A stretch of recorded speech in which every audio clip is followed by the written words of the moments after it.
नमस्कार दोस्तों। स्वतंत्रता संग्राम की वली वेदी पर आज़ादी के अनगिनत दीवानों ने अपने प्राण तक न्यौछावर किए।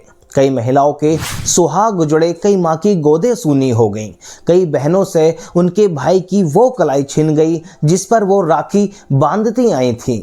आखिरकार लंबे संघर्ष के बाद 15 अगस्त 1947 को भारत ब्रिटिश गुलामी की बेड़ियों से आज़ाद हुआ, लेकिन देश का बंटवारा भी हो चुका था।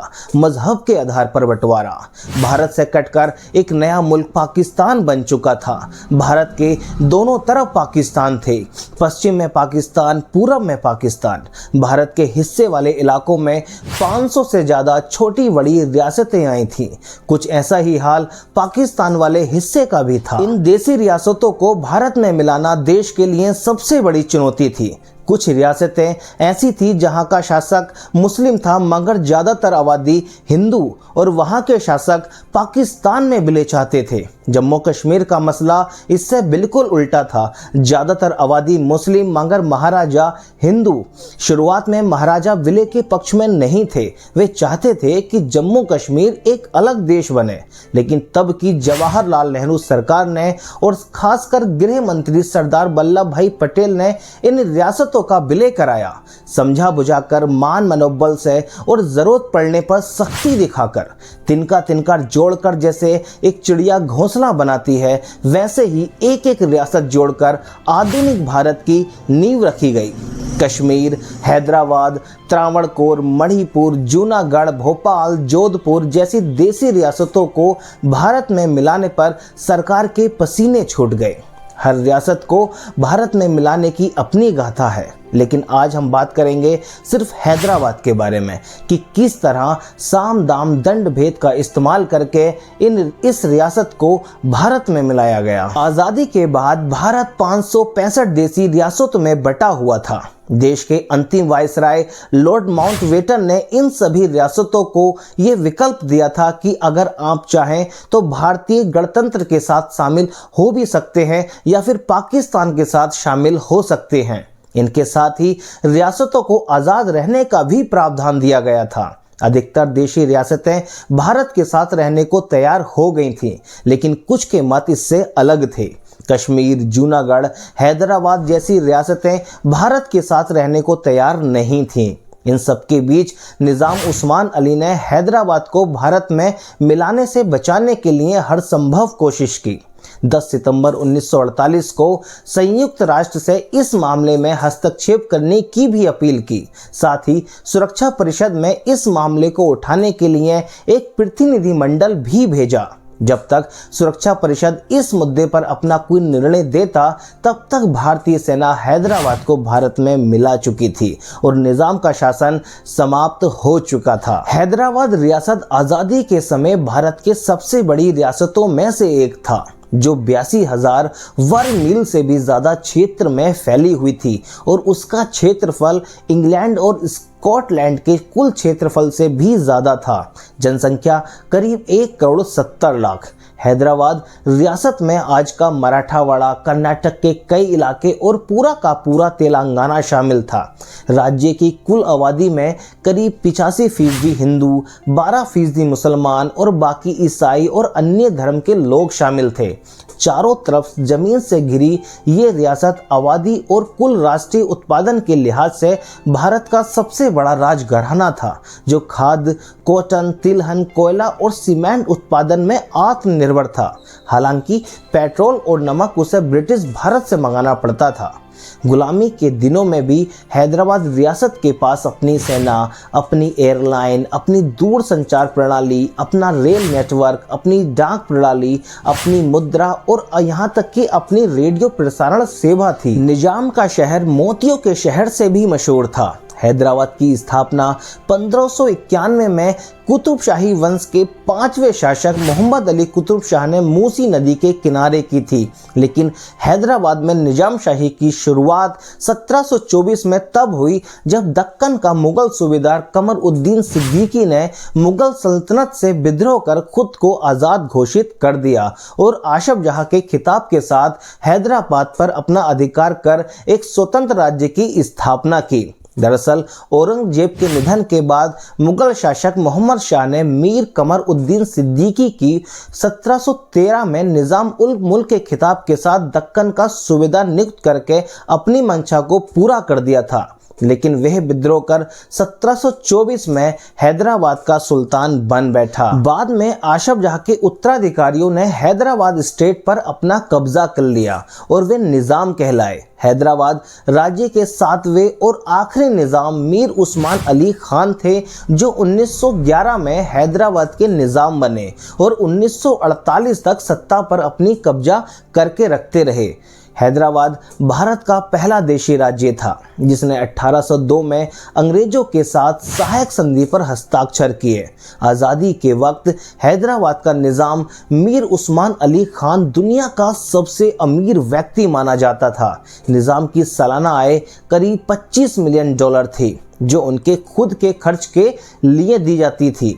इतना अमीर होने के बावजूद निजाम मीर उस्मान अली खान दुनिया का सबसे कंजूस व्यक्ति के रूप में भी मशहूर था, जो नया कपड़ा शायद ही कभी पहनता था और उसने शायद ही कभी किसी को शाही भोजन पर दावत दी हो। निजाम उस्मान अली स्वेच्छाचारी और निरंकुश शासन के लिए बदनाम था। निजाम ने हिंदू जनता और राज्य की सांस्कृतिक मेल मिलाप को अनदेखा कर उर्दू को जबरिया दरबार की भाषा बनाकर रखा हुआ था। उस्मानिया विश्वविद्यालय की स्थापना भी इसी मकसद से की गई थी। दरअसल निजाम की मंशा आज़ादी के बाद भी दक्षिण भारत में अपनी सल्तनत कायम रखने की थी।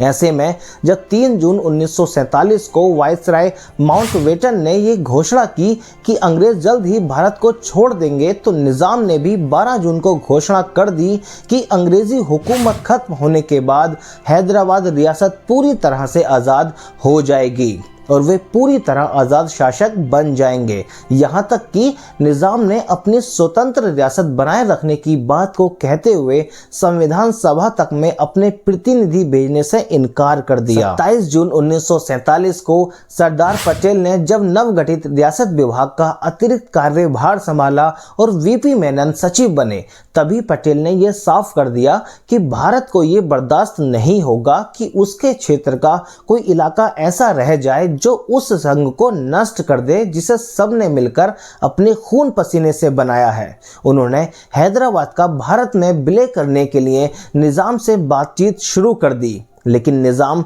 हैदराबाद रियासत की आज़ादी से कम किसी भी बात पर तैयार नहीं हुआ। हैदराबाद को भारत में मिलाने से बचाने के लिए और अपनी सत्ता को बनाए रखने के लिए निजाम ने एक निजाम सेना भी बनाई। 1926 में मजलिस-ए-इत्तेहादुल मुसलमीन संगठन बनाया और उसके बाद भारत से अलग होने की कोशिश काफ़ी तेज कर दी। वहीं 1940 में रजाकारों की एक निजी सेना भी बनाई गई। इसका काम हर कीमत पर हैदराबाद को भारत में मिलाने से रोकना था। रजाकारों ने हिंदुओं पर जमकर अत्याचार किए। लोग डरकर हैदराबाद और आसपास के इलाकों को छोड़कर भागने पर मजबूर हो गए। इसका परिणाम ये हुआ कि कभी हिंदू मुस्लिम एकता की मिसाल कहा जाने वाला हैदराबाद राज्य आज पूरी तरह से सांप्रदायिक दंगों की भेंट चढ़ गया था। 1947 में जब देश आज़ाद हुआ, तब निजाम ने भारत में शामिल होने से साफ इनकार कर दिया और एक तीसरा देश बनाने की मांग भी कर दी। 15 अगस्त 1947 के बाद जब हैदराबाद का भारत में शामिल होने पर कोई बात नहीं बन पाई, तब माउंटबेटन के कहने पर भारत सरकार और निजाम के बीच नवंबर 1947 में एक एग्रीमेंट हुआ। इसमें तय किया गया कि 15 अगस्त 1947 से पहले जो हैदराबाद के साथ पारस्परिक संबंध की व्यवस्था थी बनी रहेगी। इस समझौते के तहत निजाम को हैदराबाद में एक प्रतिनिधि सरकार का गठन करना था। भारत सरकार और हैदराबाद रियासत को एक दूसरे के यहाँ अपने अपने एजेंट नियुक्त करने थे, लेकिन निजाम उस्मान अली खान ने जल्द ही इस संधि का उल्लंघन करना शुरू कर दिया और भारत को बिना बताए पाकिस्तान को करोड़ों रुपए खर्च ऋण दे दिया।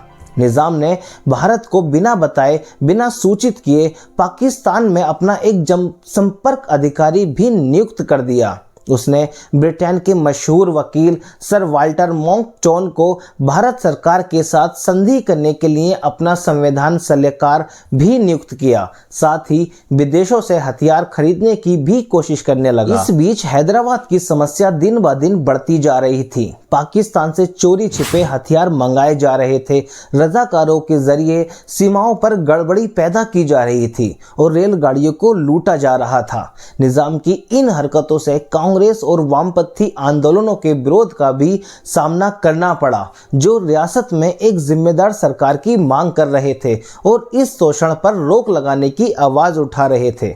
लेकिन निजाम की सरकार ने इस पर ध्यान नहीं देते हुए उल्टे हजारों लोगों को जेल में डाल दिया और कांग्रेस संगठन पर पूरी तरह से प्रतिबंध लगा दिया। हालात तब बेकाबू हो गए जब 22 मई 1948 को रजाकारों ने हैदराबाद के पास गंगापुर स्टेशन पर एक ट्रेन पर हमला कर दिया। स्थिति की गंभीरता को देखते हुए भारत सरकार ने 26 जुलाई 1948 को हैदराबाद की स्थिति पर एक श्वेत पत्र जारी किया। सरदार पटेल ने संविधान सभा में कहा कि हैदराबाद को भारत में मिलाने के लिए कार्रवाई करना जरूरी हो गया है।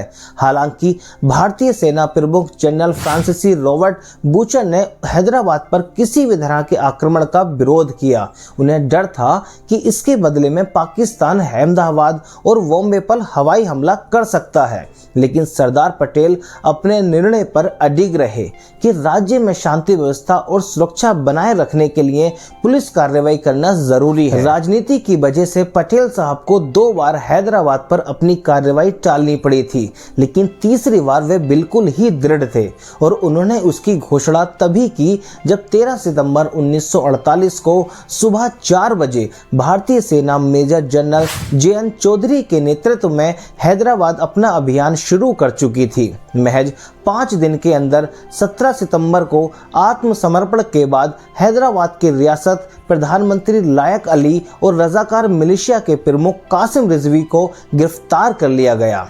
13 सितंबर को निजाम ने सुरक्षा परिषद में दिए गए अपनी कंप्लेन को भी वापस ले लिया और हैदराबाद रियासत को भारत में मिलाने के लिए घोषणा कर दी। मेजर जनरल JN चौधरी को हैदराबाद का सैन्य गवर्नर नियुक्त किया गया। 1949 तक वे इस पद पर बने रहे।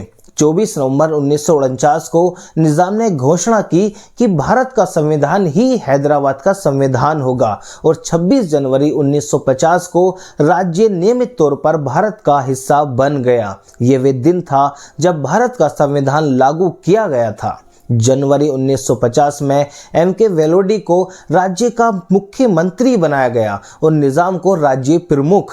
निजाम के प्रति भारत सरकार ने उदारता दिखाते हुए उन्हें कोई सजा नहीं दी और 50 लाख रुपए की प्रिवी पर्स के साथ ही उन्हें अपनी विशाल संपत्ति का ज़्यादातर अपने पास रखने की अनुमति भी प्रदान की। तो दोस्तों, आपको ये वीडियो कैसी लगी? प्लीज़ शेयर और लाइक एंड कमेंट ज़रूर कीजिएगा। धन्यवाद।